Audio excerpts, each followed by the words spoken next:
From the University of Florida's College of Journalism and Communications, you're watching WUFT News. This is a WUFT News Update. I'm Ethan Curtis. And I'm Samantha Chery. Thank you for joining us. A local foundation held its 17th annual fundraiser over the weekend. WUFT's Kendall Brandt covered the Chery Grace Foundation Share the Cure event. She met a cancer survivor and joins us in the studio with the background story. I spoke with a childhood cancer survivor who works with his family to share the cure in countries overseas. Two UF Health doctors created the Chery Grace Foundation after a personal struggle with leukemia. Through the pandemic, the foundation continued to work towards helping families overseas fight childhood cancer. Mixing and mingling for a cause close to his heart is why Ryan Lizardo is in this crowd. I'm now a medical student at the University of Florida, and having been a cancer survivor myself, and seeing the impact that this foundation has had is really tremendous. Ryan and his sister Chery Grace were diagnosed with leukemia 19 years ago. Ryan beat cancer. He works with the foundation to help children who have cancer that live overseas. It's a big deal and very special for me to see the progression of this foundation in terms of the stuff we've been able to accomplish, and also just really proud to see my parents just working really hard for a good cause. Ryan's parents, Eileen and Michael Lizardo, are doctors with UF Health. They created the foundation after their daughter died. It was our intention to be able to bring hope and healing to families whose children had cancer, because we had seen both sides of cancer and the difference between cure and loss of a child. The COVID-19 pandemic presented challenges for the organization. However, support never lagged. It's not easy to, give continuously to a small foundation like this, and so I just hope that they know that just the deep and profound impacts that they're having on these kids' lives. Dr. Michael Lizardo is one of the well known as one of the UF's experts on COVID-19. As the director of UF Health Screen, Test, and Protect, the Family Foundation raises money to provide treatment to children with cancer in the Dominican Republic. They've helped increase survival rates by over 400%. The foundation plans to expand to Colombia and Brazil. The weekend event raised over $250,000. Florida's Board of Education is scheduled to consider a report about teacher shortages this week. The report uses several types of measures, projected numbers during the current school year by teacher expertise. The top 5 areas with the largest numbers of projected vacancies are elementary education, exceptional student education, English, math, and reading. The teachers' union says the shortage extends to bus drivers and other support staff. President Biden hosted German Chancellor Olaf Scholz at the White House today as tensions continue to escalate between Russia and Ukraine. NBC's Alice Barr reports from Washington. I'm delighted to have President Biden hosting German Chancellor Olaf Scholz at the White House today. Germany is one of America's closest allies.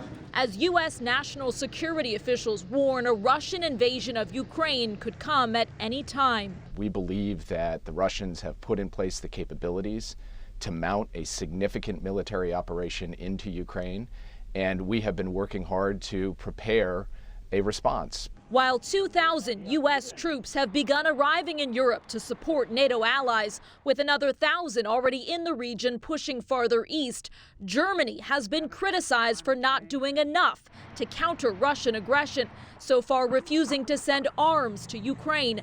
But today, the two leaders stressing unity and talking economic sanctions to deter a Russian attack. We're working in lockstep to further deter Russian aggression in Europe. Germany and other European nations rely heavily on Russian oil and gas. The U.S. now helping shore up alternate energy sources should Russia cut off its supply. We're in discussions with governments and major producers around the world about surging natural gas capacity, and the market itself is adjusting. President Biden spoke yesterday with French President Emmanuel Macron, who today met with Russian President Vladimir Putin in Moscow. World leaders pressing for a diplomatic solution, as a new U.S. intelligence assessment finds Russia already has in place 70% of the forces needed for a full-scale invasion that could leave up to 50,000 Ukrainian civilians dead or wounded within the first few weeks. In Washington, Alice Barr, NBC News. West Palm Beach police are investigating after a woman fell to her death when a drawbridge opened as she was walking her bike across. Police say the woman was about 10 feet from the end of Royal Park Bridge when it started going up. According to the Palm Beach Post, a bystander tried to reach over the barrier to catch her but could not sustain his grip. She fell through the bottom gap and landed on the concrete 50 feet below. There was a bridge tender present, and that worker's actions will be part of the police investigation. Spirit and Frontier Airlines plan to merge in a deal worth $6.6 billion. A combination of the two low-fare carriers would create America's fifth largest airline. Some are worried this merger would decrease competition and increase their usual low prices. Federal regulators would have to approve. A new company called ASTRA has been trying to launch its first rocket at Cape Canaveral for a NASA mission. The weather was bad Saturday, and they had to abort and scrub the launch during today's launch window. The small rocket is loaded with 4 shoebox-sized satellites to deploy in low Earth orbit. There are 3 of them were developed by university students at Cal Berkeley, New Mexico State, and Alabama. ASTRA is controlling the mission from its company headquarters in California. Their 2-stage rocket is only 13 meters tall and is powered by kerosene and liquid oxygen. They've yet to announce when they'll try again, weather permitting. That makes sense because I hear we may be seeing some rain tomorrow. Julia Haley joins us with the forecast. Yes, we had a dreary afternoon, but it looks like we'll be having a dreary evening as well.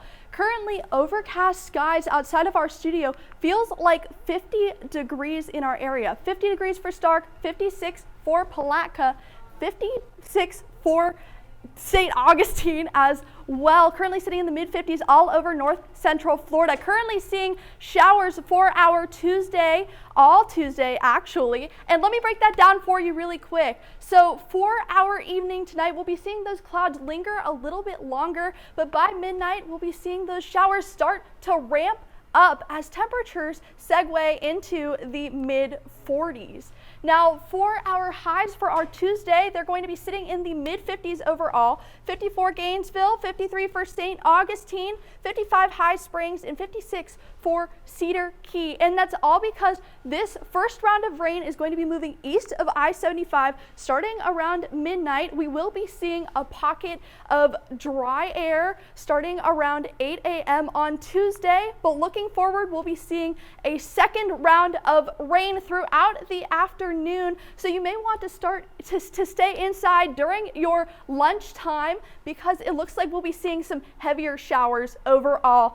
So for our evening forecast, looks like we will see some dry pockets around Gainesville and some light showers around your dinner time. And we'll be seeing those skies clear up throughout the evening. So for our 6-day outlook for Tuesday, seeing that rain, temperatures staying in the mid-50s. Wednesday, temperatures starting to heat up a little bit with highs in the upper 60s and maybe even the 70s. Partly cloudy skies overall. And on to sports with Peggy Cosgrove. Thanks for that weather update, Julia. The Gators women's basketball team is now ranked 19th in the AP women's basketball poll after beating the Georgia Bulldogs 54-51. The Gators have now won 7 of their last 8 games. That victory marks 5 wins against top 25 teams for the first time since the 2005-2006 season. Other SEC teams in the poll are South Carolina at 1, Tennessee at 13, LSU at 14, Georgia at 17th, and Ole Miss is receiving votes. This is the first time Florida has been in the top 25 since 2016. The Gators will continue their road stretch on Thursday when they take on Mississippi State. The Gators men's basketball team extended its winning streak to 3 after defeating the Ole Miss Rebels. Despite Ole Miss grabbing 12 more rebounds and scoring 12 more second chance points than the Gators, Florida was still able to pull out a 5-point victory. Gator center Colin Castleton made his return after 6 games due to a shoulder injury. Castleton said he was happy to be back on the court with his teammates. That comes with it, I guess. I got to keep ramping up the conditioning and just getting my body right to play those high volume minutes because I took about 3 weeks off. So just getting back into shape and doing what I'm doing. With that win, the team is now 15-8 on the season. Next up, the Gators host the Georgia Bulldogs on Wednesday. With National Signing Day in the rearview mirror, new Gator football head coach Billy Napier is getting ready for spring ball. With new recruits and many transfers to Florida, the Gators are seeing a greater turnover than usual. Napier spoke to WRUF's Steve Russell on Friday about the importance of setting a guide for the upcoming season. For the players, a lot of it's going to be brand new, right? So defining expectations, being consistent, being fair. You know, I think it's important that we really spell out what discipline is. We spell out what attention to detail is. Napier hopes that setting clear expectations will lead to championship success. And finally, custom Gator football jerseys will be available starting next fall. The jerseys can have current players' names on the back, and the players will be compensated for each sale. That's your local sports news. Now back to the desk. Thanks for keeping up with WUFT News on Facebook. I'm Ethan Curtis. And I'm Samantha Chery. That's our time for now. Your Florida news is always on at WUFT.org.